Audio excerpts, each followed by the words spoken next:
Greetings, Global Council members, Senior Advisory Council, and URI colleagues. The Learning and Impact Strategies team is grateful for this opportunity to share with you some of the exciting work that has been moving forward and new developments underway in the coming months. Today, we'll focus on two that are important: a growing URI learning ecosystem and an emerging URI online community space. As we begin this digital presentation, since we were talking about a URI learning ecosystem, we invite you to pause for a brief moment and remember where your body is located in the world. What are the natural ecosystems that you are closely connected to and depend on for your air, water, food, or shelter? What are the human cultural ecosystems you are most shaped by? And since you might not all be familiar with each of us, here we are in some of our natural habitats. Hi, everybody. My name is Sarah. I'm the Global Youth and Learning Coordinator, and greetings from the meeting point of the Indian and Atlantic Ocean, Cape Town, South Africa.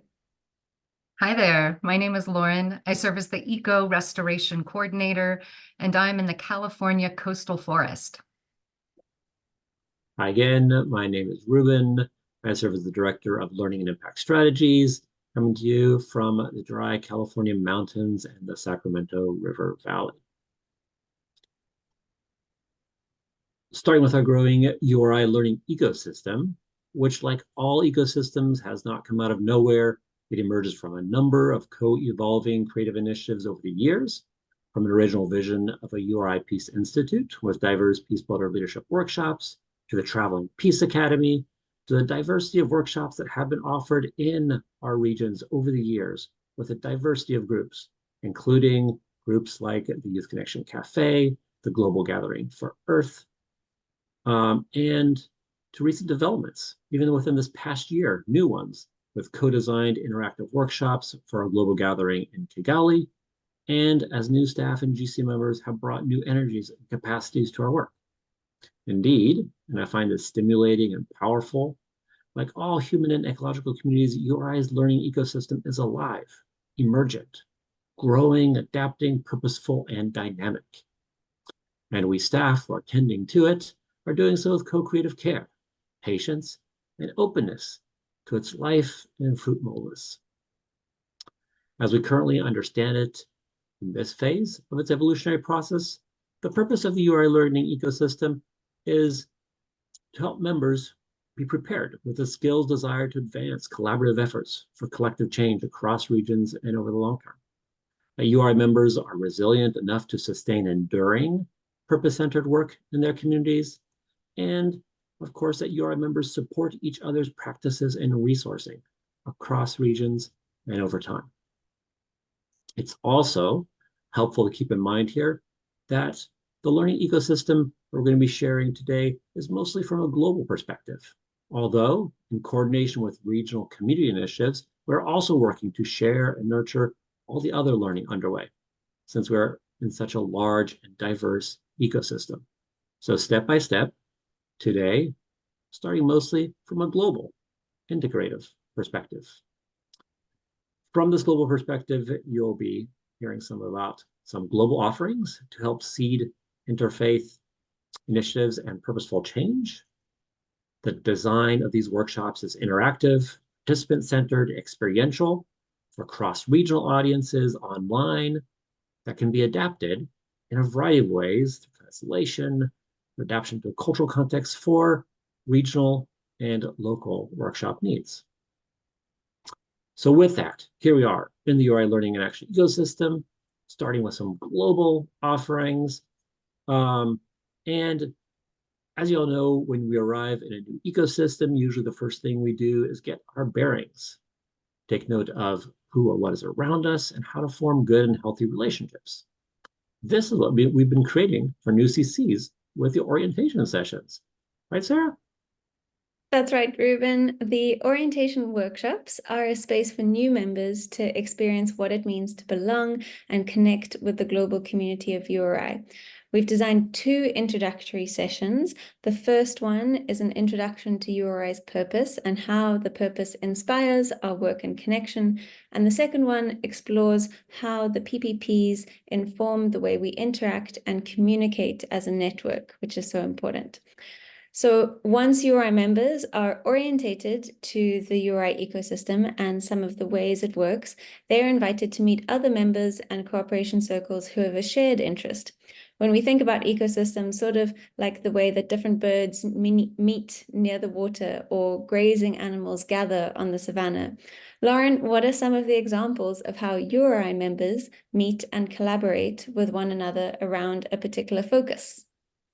The Youth Connection Cafe, Gathering for Earth calls, the Interfaith Community calls, and the new violence prevention calls are all examples of these community building spaces or affinity groups. These groups meet regularly, monthly, or every other month, and they're open to everyone. They serve as an immediate and easy touch point for new members coming in after orientation, as well as for those who have been part of URI for a long time and want to have an ongoing cross-regional place to share new ideas or get feedback or even support with respect to various challenges. These calls are intended to be responsive to whatever is happening in the world, and they're designed over the course of the year with some intention around themes and skills that invite collective growth for the participants and hopefully collective growth for the entire network. So once we have found some others in the ecosystem who are focusing on similar projects, then we get to specialize even more. An example could be ducks. There are swimmer ducks, there are diver ducks, dabblers, and shovelers. So using this metaphor, Sarah, what could be some ways to help us figure out the sort of skills we want to grow in our species group? Great question, Lauren. Well, we have worked in collaborative design teams to create 6 experiential interactive workshops, which are an introduction to some of the shared skills and practices that will help us all advance our collective purpose. You'll see the topics here on the slides, which are specific to the areas of work across the network. These workshops are offered as online 3-hour sessions for a global audience, and at the moment they are in English, with the intention that they will be translated for regional and cross-regional contexts, and also be able to be offered as in-person workshops for regional, country, or community events. They are open to all members of the URI network and are simply a next step into the collective learning after the orientation sessions. These workshops will also be the gateway to the longer Learning in Action series, which you'll hear about in a moment. And so as we have a clearer sense of the skills, like the duck species, the skills that we need in our species population, we tend to think about the ways we contribute to and shape the larger ecosystem in an overall way. This is what the Learning in Action series is about. Right, Ruben? Indeed, Sarah. After network members have taken an introductory workshop, or for network members who already have more experience and are already working in interfaith, violence prevention, conflict transformation, and collective healing areas, we are creating opportunities for these members to join a Learning in Action series. These are designed as 4 to 5 monthly, 3-hour experiential interactive learning spaces where participants can deepen their personal practices to help with active work they are engaged in, and also as committed cohorts together grow their collective skills and build solidarity, resilience, and mutual resourcing to help advance shared URI purposes. Cohort participation also creates opportunities for small grants to help seed active collaborations, building on the skills cultivated and solidarity developed over the course of these 4 to 5 months of shared learning and action. Which brings us to how every ecosystem, indeed every seed in an ecosystem, needs nutrients to survive and thrive. Trees drop their leaves, which decay and break down and make the soil more rich and able to support these seeds to grow into new trees. So how do nutrients work in the URI ecosystem, Lauren? Well, certainly there are different kinds of nutrients, but the one I'll talk about now is the seed grants. We want our learning in action to turn into long-lasting change for communities. We honor the experience of different regions and programs that have offered seed grants in the past few years. And it's time to build on the shared learnings so that there can be collaboration between the CCs, across regions, and across projects that further URI's purpose in communities around the world. Long-term collective effort happens when relationships are strong and trusting. So the seed grants, while they may or may not fully fund a project, the intention is to provide the initial encouragement and the mutual support that invites strong and trusting relationships. Across the URI network and working together as regions, we frequently experience how different ecosystems feed into each other, like a marsh between dry lands and a lake. These ecological zones are really important for all the life that is happening there because they are creating health and resilience across both ecosystems. It's a lot like the ways cooperation circles are working locally and globally to actualize our URI purpose. So Ruben, as we close out this overview of the growing learning ecosystem, what are some examples? There are so many examples, Lauren. As I already mentioned in the introduction to the learning ecosystem, so many initiatives are underway throughout the URI network in different regions. For example, there are regular welcome and orientations in all the regions, and there are a variety of other initiatives offered, such as this year, there's a new Latin America Youth Peace Builders workshop series that's being designed and underway. There's new curriculum and trainers being prepared for violence prevention and peace building workshops with 15 to 20-year-olds in schools in South India. Mamoon always offers great workshops every year that he collaborates on with regional partners. There's a resiliency series that some of you may have connected with that Europe and multi-region have been developing and offering, and so many more. There are also workshops that have been taking place on location in Nigeria, India, and Honduras. These exciting violence prevention ones that Karen and her team have been leading, which have already been generating new energy and efforts independently by participants, and more of those to come in the year ahead, as well as similar opportunities like related to community organizing for ecosystem restoration. So one of the next steps is inviting regions to map out their regional learning and action ecosystems and then explore how our diverse ecosystems may cross-fertilize and reinforce each other for healthy, interconnected, and collective learning for collaboration and action throughout our communities and the global network to live into our PPPs and advance our shared purpose.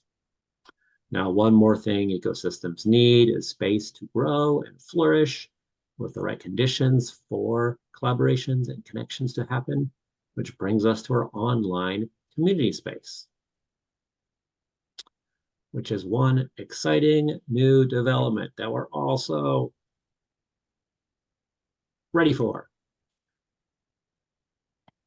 So with that, the purpose of the online community space is to facilitate PPP-informed connections, communications, and collaborations directly between CCs and CC members across regions and countries, to facilitate visibility and access to diverse URI learning spaces, CC events, calls to action, and cooperation, both online and on location, and to create space for members to share resources with each other for mutual aid, support, and solidarity, whether material resources or more skills, grants, and so forth. And with that, Sarah is going to give us a glimpse into some of this new platform or online space that is coming together.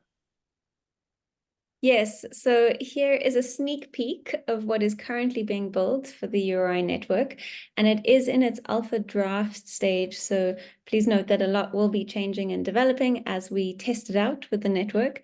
But the purpose is that it will allow for URI members to build communities, host conversations. You'll see here some examples of that.